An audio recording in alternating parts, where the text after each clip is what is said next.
right, today we're going to start talking about exponential growth and decay functions, more specifically what each of these numbers in the equation represent. A represents the initial value. So if we're looking at like money, how much money do we start with? If we're looking at baseball cards, what was the initial value of the baseball card? If B is greater than 1, we're going to have an exponential growth function. And B is going to be called the growth factor. And B is going to equal R, or 1 plus R. R is going to be the rate of growth. And that is always going to be represented by a percentage. This rate of growth will always be the percent that things are increasing. The graph, an exponential growth function, is going to be always increasing. So an exponential growth function will look like this. It starts out really, really slow. And then you can see as we go further to the right, it does increase rather rapidly. If we look for the general equation of the exponential decay function, A is still the initial value, but if we're decaying, now that initial value is going to actually be decreasing. This is a typo. This should say B is less than 1. This is going to be exponential decay. That's what's going to tell us whether it's growth or decay or not, is this number right here. If this number right here is bigger than 1, it's going to be exponential growth. If that number is less than 1, it's going to be exponential decay. And if it is less than 1, we call that the decay factor. That's the number that we would multiply that equation by over and over and over. And that number is going to be equal to 1 minus R, where R is this rate of decay. And that's also going to be listed as a percentage. So something might be decay at like 20%. So then how do we use those things? That's just all definition type stuff. How do we use those things? If we're given an equation like y equals 3 times 1.8 to the x, would that be exponential growth or exponential decay? And how do we know? Well, we got the 1.8 here. So this is going to be growth because B is greater than 1. 1.8 is greater than 1. Our initial value, our A value in this case, would be 3. Our growth or decay factor is just the B value, and that is 1.8.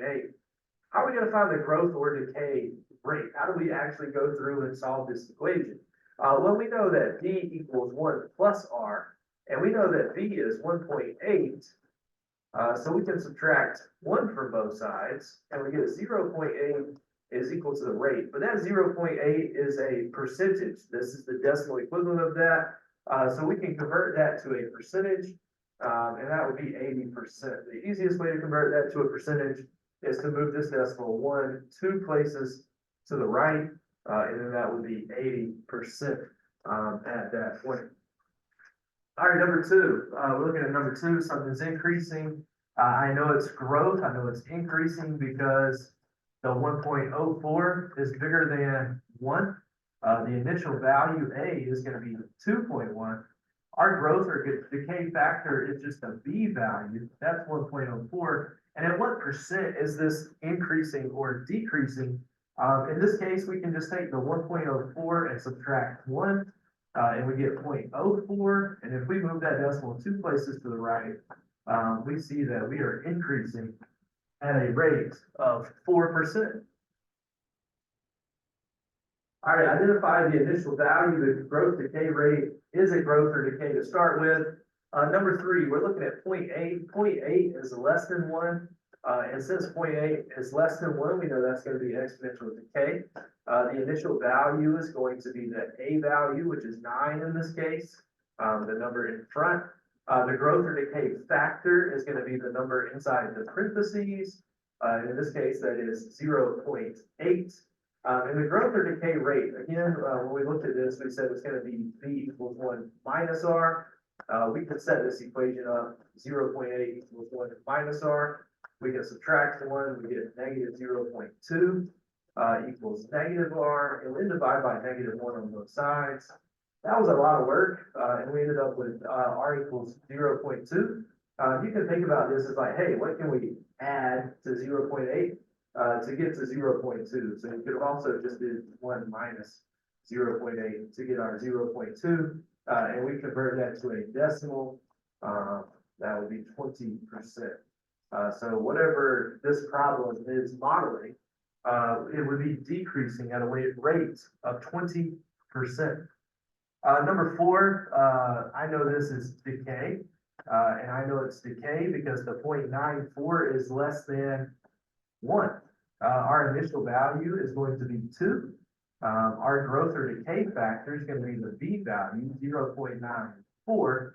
And then our growth or decay rate, how much more do we have to add to 0.94 to get to 1? So 1 minus 0.94 would be 0.06, but then we're going to change that to a decimal. So this example, number 4, would be modeling a situation that is decreasing at a rate of 6%. Number 5 looks a little bit different. There's no number inside the parentheses, there's no number out front. The 0.3 is going to be the number inside the parentheses, and then the number out front is understood to be a 1 in this case. This is going to be decay also, and we know it's decay because 0.3 is less than 1. Our initial value, because there was no initial value listed, it's understood that that initial value is in fact 1. The decay factor is just the B value, whatever is being raised to the exponent is that decay factor. The rate is what we're really interested in though, and we can find that by subtracting 1. 1 minus 0.3 is going to get us 0.7, and then we can move that decimal 2 places to the right, and we end up with a decay rate of 70%. 2 is the growth factor, so B equals 2, and since that number is bigger than 1, we are dealing with exponential growth in this case. Remember the graph of exponential growth would look like this, and I forgot to mention this earlier, but a graph of exponential decay would be decreasing instead of increasing. So that graph would be decreasing for exponential decay. Exponential growth graphs are in fact increasing. We're going to talk more about graphs next week. Our initial value is 3. Our growth or decay rate this time, we're still going to subtract 1. 2 minus 1 is equal to 1. But the decimal would be right here. We still need to move that decimal 2 places to the right. So we would end up with a 100% growth rate in this case. Basically, things are just doubling. So we looked at that with just like some equations, and they didn't really have any real life context to it. What would these equations look like in real life? And that's what these last 2 examples are going to show us. The Johnson Company calculates the value of the stock each year by using the function y equals 120 times 0.98 raised to the x. Growth or decay, is their stock value increasing or would their stock value be decreasing? And we know that if we look at the 0.98, that is less than 1. So their stock value would actually be decreasing. The initial value is going to be that initial value of the stock. And in this case, that initial value, their stock was initially worth $120.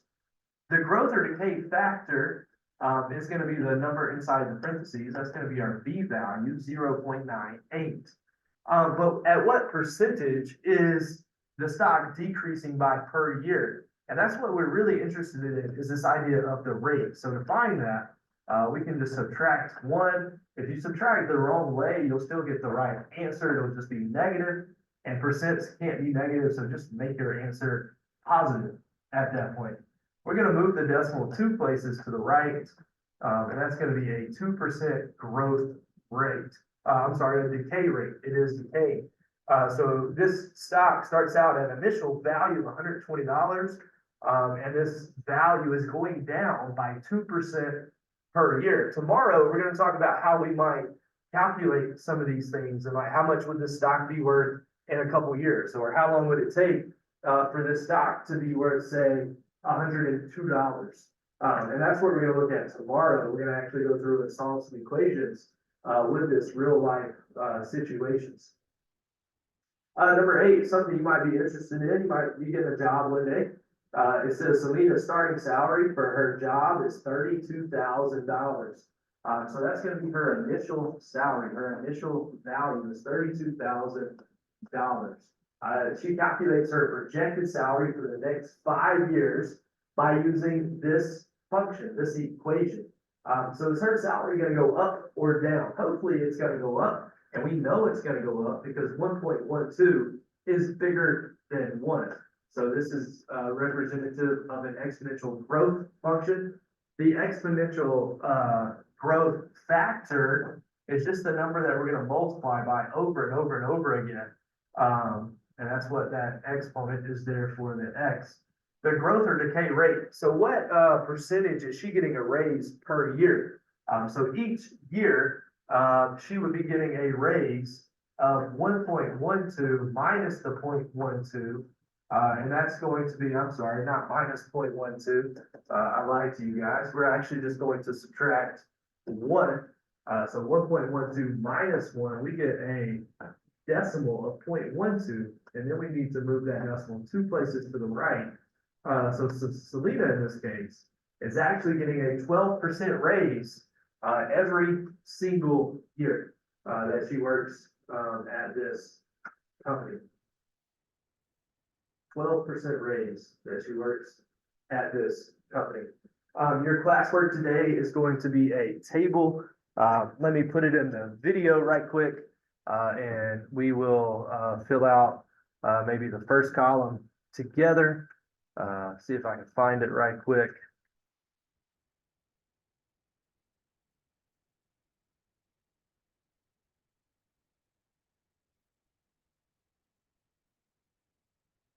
All right, so your classwork today, you're just going to fill this table out. Basically what we just did, looking at the equation, do you know the initial value? So I'll do number 1 with you. The initial value is 7,500. Is it growth or decay? I know it's going to be growth because this 1.03, which is equal to 1.03, is bigger than 1. The growth or decay factor is going to be 1.03. And the growth or decay rate, the percent that this is changing, we can go ahead and see this and say and add the 1 plus 0.03 together. That 0.03 is going to be our rate.